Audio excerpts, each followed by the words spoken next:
जन्नत दिखाऊं सच में जन्नत।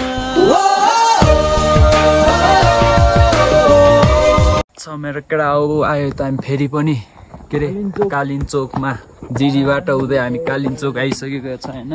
कालिन्चोकबाट यता हेर्नु दामी भ्यू देख्छ। यता के हो यो फेरि खतरनाक छ है केटा। अब हामी माथि मन्दिरसम्म पुग्छ अनि त्यहाँ गएर यसो तपाईहरुलाई भ्यू स्यू देखाउँछ। आइयो जन्नत केटा डे 2 आज हामी कालिन्चोक बिहानै भ्यू हामी देखिसकेको छौँ केटा। यता दामी छ है भ्यू चाहिँ हामी दादा। यता त कस्तो रहेछ कालिन्चोक? दामी पर्फेक्ट रहेछ। पर्फेक्ट यार। बादल केटा यहाँ चाहिँ बादल छ है। डाँडामाथि बादल छ। यता बादल यता हिमाल छ केटा। यता बादल यता हिमाल, यता हिमाल यता बादल, यता हिमाल यता बादल। ल केटा यता हिमाल यता बादल। हाम्रो दादाको भिडियो सुट हान्नु पर्यो ल है केटा एकछिनमा। ल मेरो साथीभाइ मित्रहरू हामी आइसक्यो कालिन्चोकको डाँडामाथि। यहाँबाट भ्यू जति हेरे पनि यतै बसौँ जस्तो भइसक्यो है केटा हो। ल के हो यस्तो भ्यू?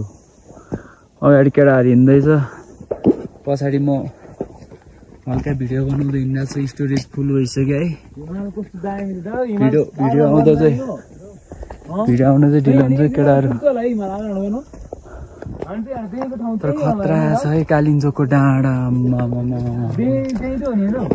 हातमा फुल टिपेर हिँडेको छ है हातमा। अगाडि हिमालको भ्यू हेर्दै यस्तो मजाको छ सिना। मन्दिर कालिन्चोक मन्दिर केटा हो। हामी गइसकेको छ अब हामी जाँदैछौँ केटा हो। कालिन्चोक मन्दिर त्यहाँ छ, हामी यहाँ छौँ। कालिन्चोक मन्दिर त्यहाँ छ, हामी यहाँ छौँ केटा हो। दामी देखिरहेको भ्यू यत्तिकै जति हेऱ्यो त्यति हेर्नु मन लाग्ने। हाम्रो होटेल कुरी भिलेज यही हो केटा हो। अब हामी जान्छौँ धेरै पनि होइन 2-3 5 मिनट बढ्यो है। बढ्ला 5 मिनट हामी त्यो कुरी भिलेज पुग्छौँ केटा हो। कार मतलब केबल कार। हाम्रो केटाहरू आउँदैछ 2 जना टक्क केबल कार चढेर गइन्छ। बाँकी अब